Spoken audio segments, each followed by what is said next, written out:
전국에 계신 재림 성도 여러분, 안녕하십니까? 어떻게 예수님을 조금 더 깊이 알아가고 계신가요? 성도님들의 얼굴에 한바구음이 가득한 걸 보니 예수님과 자주 만나고 그분을 더욱더 깊이 알아가는 삶을 살고 계신 것 같이 참 행복해 보이는 것 같습니다. 우리를 사랑하시고 아끼시고 자신의 모든 것을 버리시고 이 땅에 오신 예수님을 진정으로 알고 만나며 그분과 동행하는 우리들이 되기를 기도합니다. 그분과의 동행이 사망의 음침한 골짜기를 걸어가는 우리들의 발걸음을 하늘로 향하게 할 것입니다. 우리가 어느 곳에 있든지 무엇을 하든지 우리는 하나님으로 인하여 기뻐하는 삶이 되게 할 것입니다. 오늘은 먼저 요한복음 3장 16절의 말씀을 읽으며 말씀을 시작하겠습니다.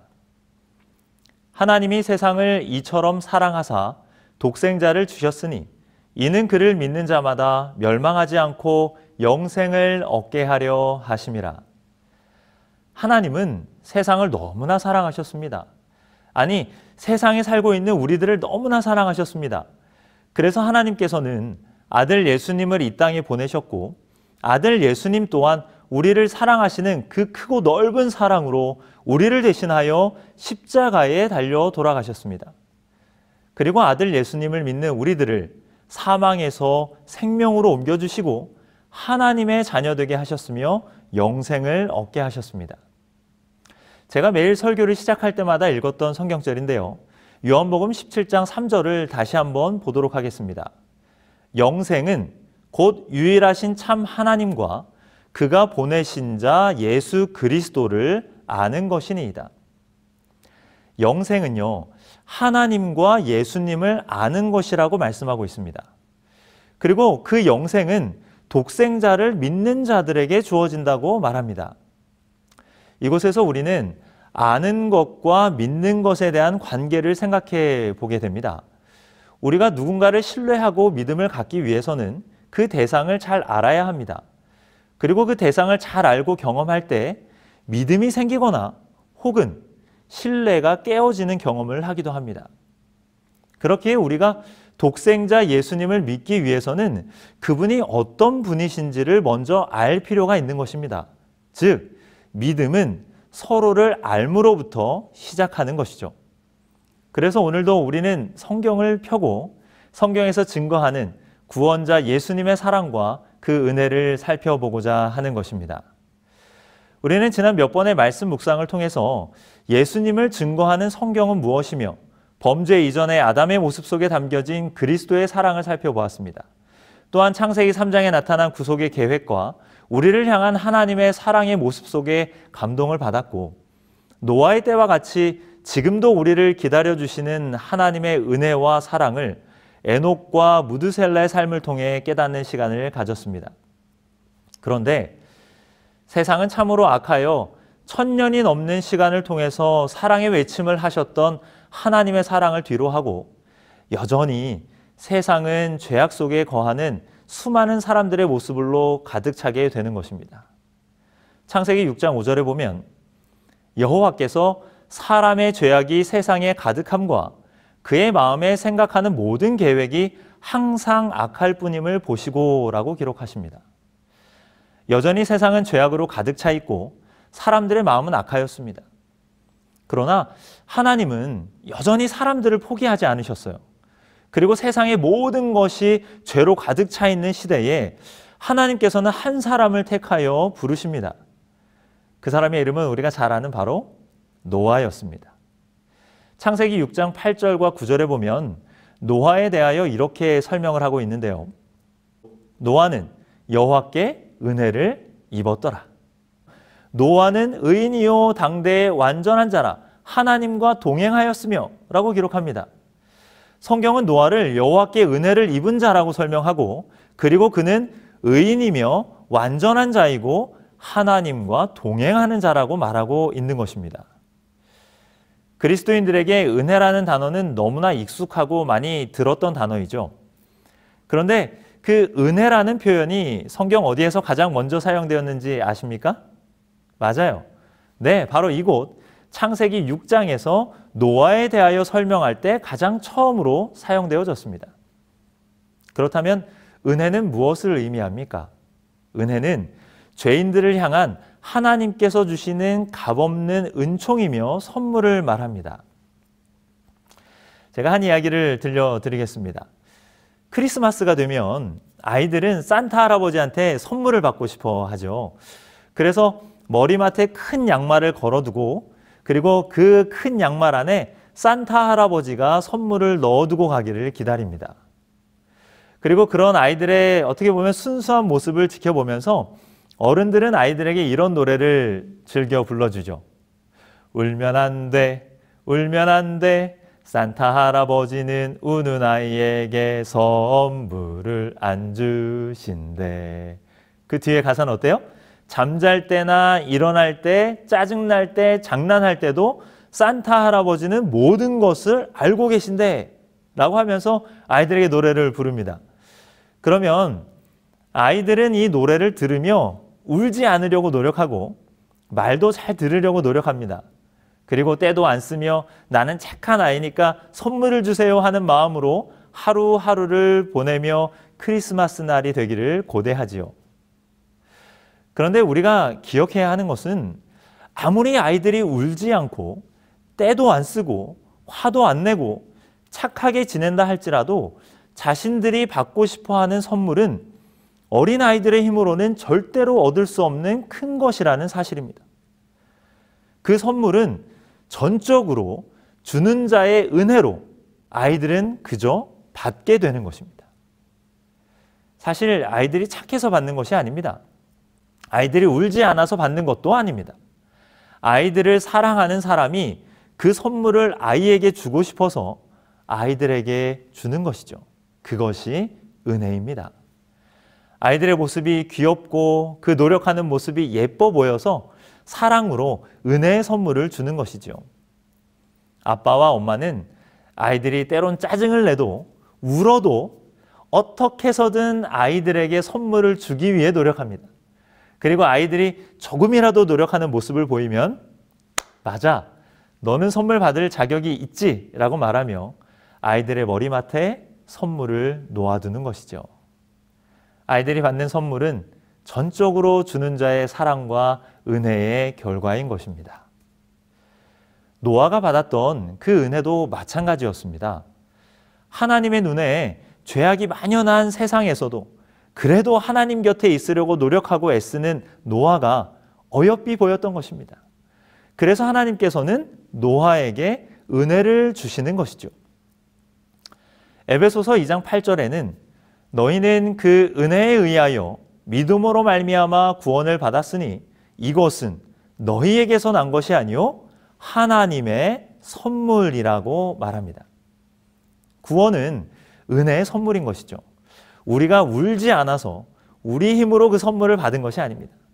우리가 때를 쓰지 않고 살아서 그 선물은 우리의 힘으로 받을 수 있는 것이다 라고 생각해서는 안 된다는 말이죠.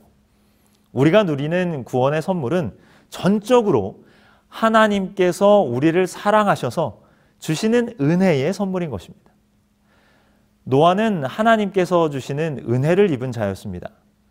그리고 하나님께서는 그를 의롭다 칭하여 주시죠. 로마서 3장 24절 보겠습니다. 그리스도 예수 안에 있는 구속으로 말미암아 하나님의 은혜로 값없이 의롭다 하심을 얻은 자 되었느니라 라고 기록하죠. 죄의 그늘 아래 사는 우리들이 의로워질 수 있는 방법은 오직 한 가지밖에 없었습니다. 그것은 바로 우리를 사랑하시는 독생자 예수 그리스도를 통하여서만 가능한 것입니다. 우리를 사랑하시는 아들 예수의 십자가의 죽음으로 다시금 우리에게 영생, 즉 의의 길로 들어설 수 있는 은혜의 문이 열리게 된 것이죠. 그리고 그 열린 문으로 우리가 발걸음을 옮길 때 우리는 이제 의롭다 칭함을 얻게 되는 것입니다. 하나님의 은혜로 값없이 의롭다 하심을 얻게 되는 것이죠. 또한 성경은 노아를 의인이며 완전한 자라고 설명을 합니다. 노아가 완전하다 칭함을 받을 수 있었던 것은 사실 그가 정말 죄 없고 완전한 사람이었기 때문입니까? 아닙니다. 그는 은혜를 받은 자요. 그 은혜로 말미암아 의롭다 칭함을 받은 노아는 하나님께서 보시기에 완전한 자로 여겨졌던 것이죠. 사도행전으로 우리 한번 가볼까요? 사도행전에 보면 한 안진뱅이의 이야기가 등장을 하는데요. 그는 절대로 자신의 힘으로 일어설 수 없는 자였습니다. 사도행적 57페이지에서 그를 이렇게 묘사하고 있습니다. 이 불행한 사람은 고침을 받고자 오랫동안 예수를 만나기를 소원하였다. 그러나 그는 거의 가망이 없었고 또 위대하신 의원이 활동하시는 곳에서 멀리 떨어져 있었다. 마침내 그의 호소로 친구들이 그를 성전문에 데려다 주었지만 그곳에 도착했을 때 그는 그의 소망의 중심이었던 그분이 잔인하게 처형당하셨다는 사실을 알게 되었다. 태어나면서부터 안진뱅이였던 이 사람은 예수님을 만나기를 소원하였습니다. 왜냐하면 많은 병자들이 예수님을 만나고 고침을 받았다는 이야기를 소문으로 들었기 때문입니다. 그러나 그는 스스로 예수님이 계신 곳으로 갈 수가 없었어요. 그래서 그의 친구들의 도움으로 정말 간신히 예루살렘에 도착을 하게 되죠. 그러나 이미 예수님은 십자가에 돌아가신 이후였습니다. 한번 상상해 보시기 바랍니다. 얼마나 절망적이었겠습니까? 희망을 가지고 왔지만 이미 예수님은 안 계신 그곳. 그렇게 절망 가운데서 그는 매일 성전 앞에 앉아서 구걸을 하며 살았습니다. 그러던 그에게 어느 날 누군가 찾아와 이렇게 얘기하는 것입니다. 나사렛 예수의 이름으로 일어나 뭐하라? 걸으라 말하는 것입니다.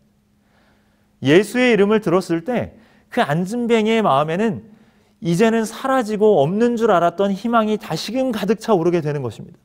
그리고 그 희망은 믿음이 되어 의심 없이 그에게 손을 내미는 베드로의 손을 잡고 일어나 걷는 것입니다. 그리고 그는 뛰면서 하나님을 찬양하는 것입니다. 얼마나 놀라운 일입니까? 안진뱅이였던 자가 일어나 걸으며 뛰며 하나님을 찬양하는 모습에 수많은 사람들이 모여들었어요. 그때 그 모여들은 군중들을 향하여 베드로는 이렇게 외칩니다. 그 이름을 믿음으로 그 이름이 너희가 보고 아는 이 사람을 성하게 하였나니 예수로 말미암아 난 믿음이 너희 모든 사람 앞에서 이같이 완전히 낫게 하였느니라. 베드로는 이 안진뱅이가 일어선 것은 그가 예수님을 믿음으로 성하게 된 것이라고 말합니다. 예수님을 믿음으로 낫게 되었다 말하는 것이죠. 그리고 또한 말하길 예수로 말미암아 난 믿음이 그를 완전히 낫게 하였다고 선언합니다. 성도 여러분, 어떻게 낫게 하였다고요? 적당히 일어설 수 있을 정도로만 낫게 되었다고요? 아니요. 완전히 낫게 하였다 베드로는 말하였습니다.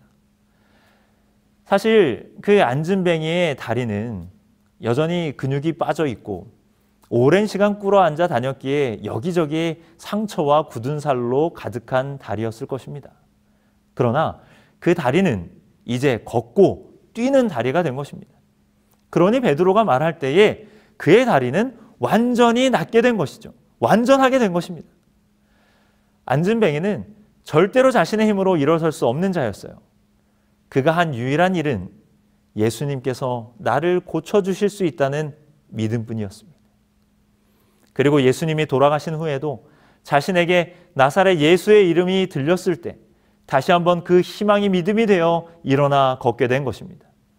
그리고 그는 완전히 낫게 된 것입니다. 완전한 자가 된 것입니다.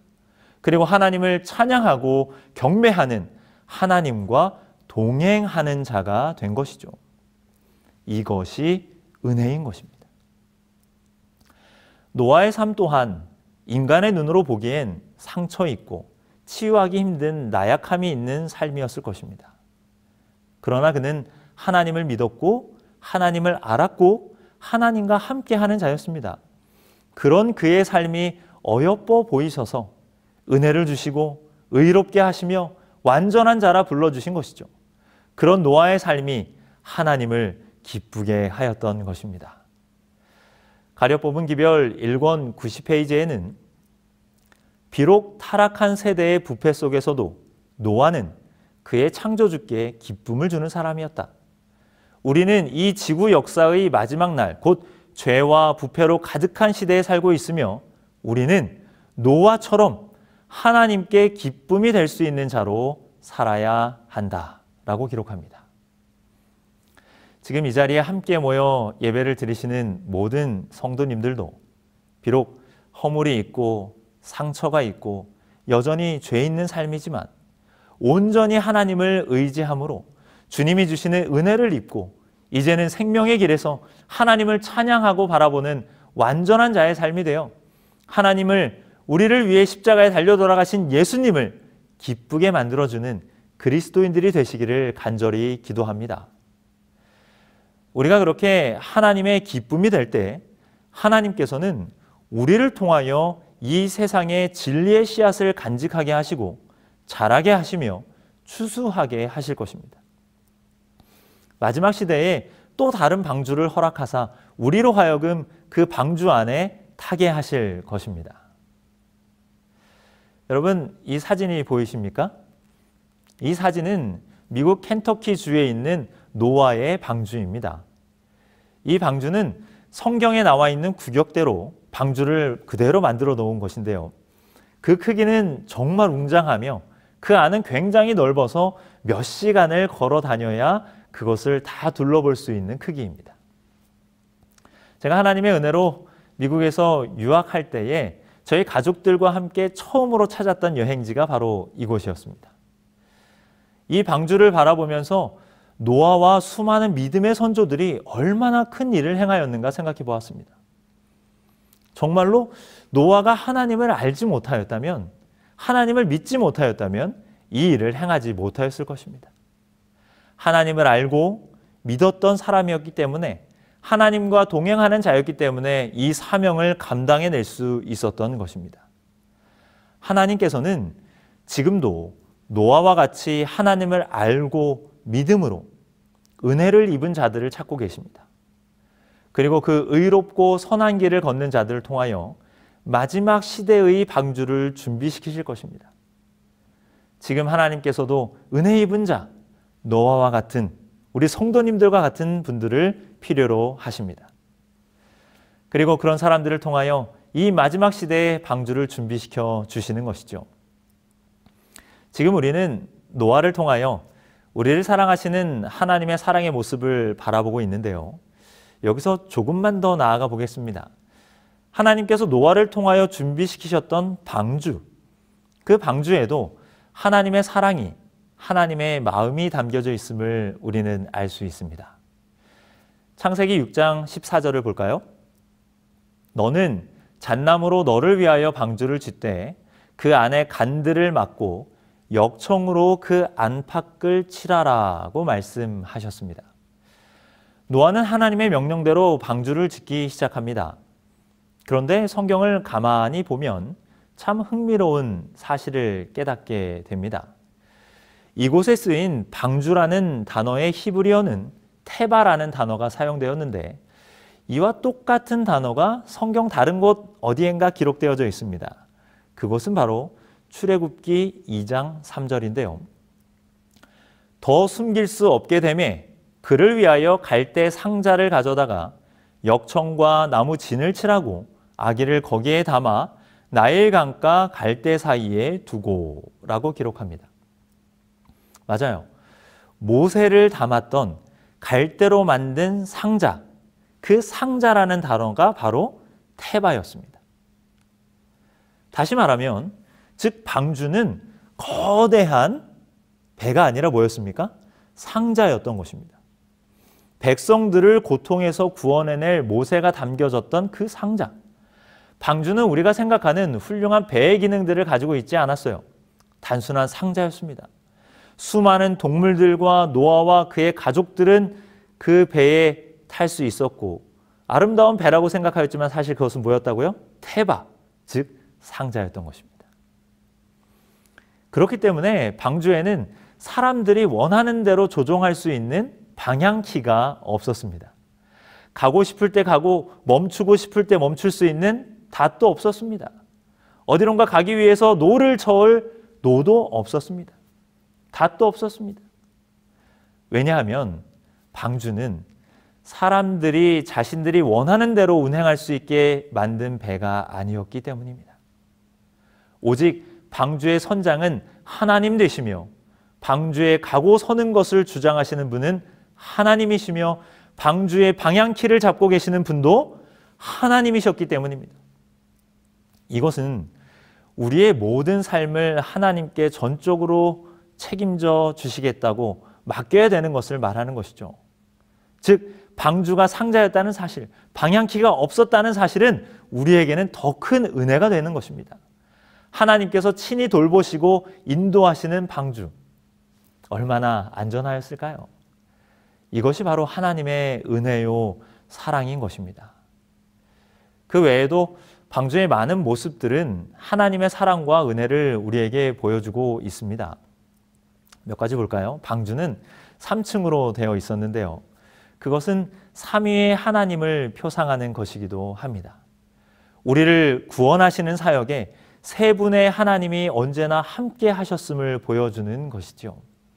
하나님은 사랑이신데 삼위 하나님 모두가 사랑이신 것입니다. 아버지, 아들, 성령님 모두 사랑이시며 우리를 사랑하시는 것이죠.